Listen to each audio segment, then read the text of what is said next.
They get fed every day. We always make sure they have some food. We check them in every day, make sure they have water. They get let out of their chicken tractor every now and then to eat fresh vegetables. All the weeds we get, they go to the chickens. They have that. They get their coop cleaned every 2 weeks, and we get some eggs out of the deal. Watching when you feed them, they're nutcases. I mean, it's like, and they step on each other, and they're really, it's sort of looking it's like no, please excuse no, me. No. It's kind of like watching the battle going on, a battle of a little bighorn or something happening. I always like it best when we just let them out of their coop, because then you really get to see how they like to move. They like to be in packs usually. They like to move around looking for worms. Whenever we are digging with a shovel, there'll be a foot behind you going at worms that you recently turned up. And it's a way to come together. I mean, I love working outside with friends. That's some of the best things I can imagine. I mean, I've always been a really animal-focused person.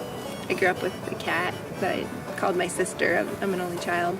And, you know, like I said, as soon as I figured out what meat was, I stopped eating it. Just out of some sort of really, you know, deep emotional level of empathy for animals. There is teriyaki, frita, sweet, sour, Kentucky. I can't remember who else. There were some other ones. That's the only ones at the moment I can remember. What? It was just a joke. It was, yeah, at the beginning it was a joke. But there's a couple that are more personality-wise bigger, so those I always remember the names for, and that's sweet and sour for two, and teriyaki is always all over the place. Teriyaki is the commander of the group. She rules, shall we say. One of the things we put in our mission statement is that we use sustainable methods that respect the earth and our neighbors. And I think that's a lot of what ethical farming is about, is respect. Respect for the land, respect for the animals, respect for the people around you.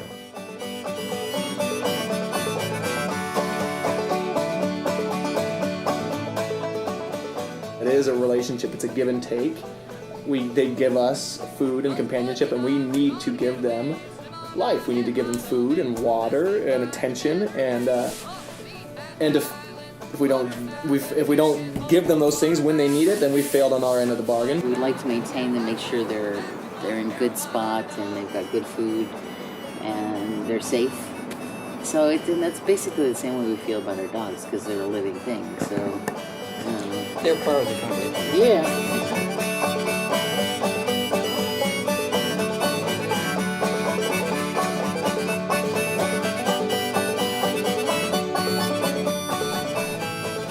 I mean, there's something that's, when I can walk around and do whatever I'd like, it's hard to justify keeping the chickens in a cage. So there's something that, even if it's a nice cage, you're still caging them. People, the attitude towards animals, I think, in Spain is changing, but it's weren't as big a thing. No, chickens, definitely. Chickens are Would not not be looked as a considered. pet in Spain. No. Chicken Even chickens. now, probably And when still they not. time that they don't lay eggs, they go to the pot, to the They oven. become dinner, yes. I don't view eating meat as something wrong, but I think it can be done right. And I don't think that's being done right now in the industrial agriculture sort of sense. For a long time, I was a vegetarian, so that means I would not eat meat, but I would eat eggs, dairy, that kind of stuff, cheese. But, I mean, it's a very simple truth, is that those things rely on females of those species. Female cows to produce milk, female chickens to produce eggs. So where do the males go? Because in most populations of animals, you produce 50% offspring. 50 males, 50 females. So where do the males go? And they get killed. I helped raise quite a few pigs and some sheep for our lambs, and just understanding the whole process that goes into raising animals for consumption and how much work goes into that. There's something about being present to it and hearing something's death wail. I mean, on its last breath, like this thing is really wanting its breath and it's not getting it. It's a little bit probably more visceral, because videos are good, but something just you feel like in your body. It's like, wow, that thing is dying and it wants to live badly. it's a lot to ask, especially large animals. Chickens are relatively easy, but like a cow or a goat. I mean, I've held a goat's back while a guy fucking slit his throat. Sorry about the language, but he slit his throat, and that's serious stuff. I mean, and you're gonna go eat a goat burger after that? I couldn't do it.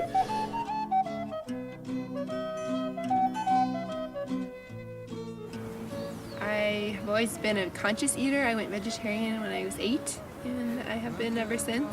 I was vegan for about 5 years. I think a lot about the systems behind my food. I always have, like, oh, this little piggy had to die. I don't think that's cool. You know, it's my like 8-year-old interpretation of food systems. I mean, the more interesting ethical question to me is why we don't talk about plants more. Like when we don't water that kale, I don't feel bad at all. I mean, I feel like, oh shit, should have watered the kale. We'll have more kale. But when we don't give the chickens food and water, I mean, I feel like a terrible person. Like those are like, you can see, oh god, they're animals. I can really relate to that. I mean, I think they give off bodily signals that we can recognize more easily. I can tell that kale is stressed. It starts dropping yellow leaves, but not being a plant, it's like I don't connect with those signals. They don't cause an emotional response in me. But like squawking and like fear activities, that causes an emotional response in me because it's like, I don't know, probably trained to feel that way because it looks like a human in distress. So it might just be biological, but it always has been interesting to me when you're just slicing off thousands of heads of lettuce. It's like, is this different than the pig farmer who's fucking doing his sticking his pigs, whatever, you know? And Deirdre of the sorrows catching crabs on the seashore turns to the unicorn and asks him what he is for. I've looked a lot at the prices for foods in the supermarket. I can't imagine how they are so low. Yeah. Considering how much work and effort and everything that has to happen in order to get, you know, seeds you plant in the ground to grow, and fruit, and to get that harvested and cured and then transported and then processed and then shipped to the grocery store and through some middlemen, and the idea that it's so cheap and such a small amount goes to the farmer itself, it seems to be a real indicator of just how distorted the industrial food system is. So I think that's what's really affected how I view food and just how precious it is and how undervalued it is in our modern society. When you're small scale, especially if you're kind of the small scale that a lot of us recognize as these back to the landers who don't have a family support system or haven't grown up in farming, you're figuring everything out on your own. You're making 1,000 mistakes that have already been made. You're inventing 1,000 systems that have already been invented. And you're buying a bunch of things for 1 acre that you could also run 100 acres. I think everyone can have an urban farm in their yard. Right now we're something new, but I think there are a lot of people like us who are interested in growing food in the city.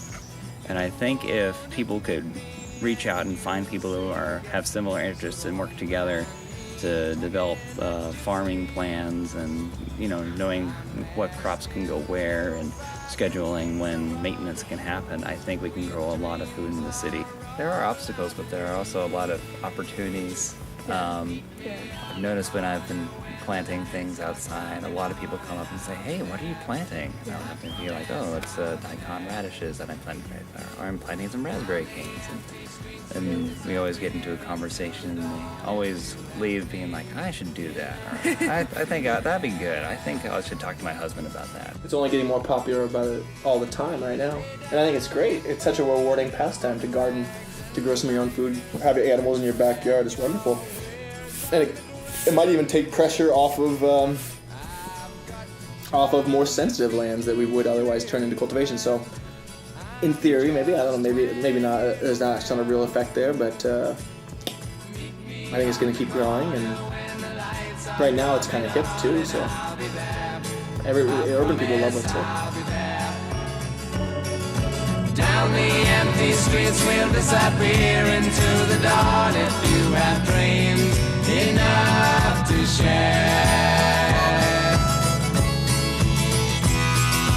Hey, Mr. Dream Seller, where have you been? Tell me, have you dreams I can see? I came day.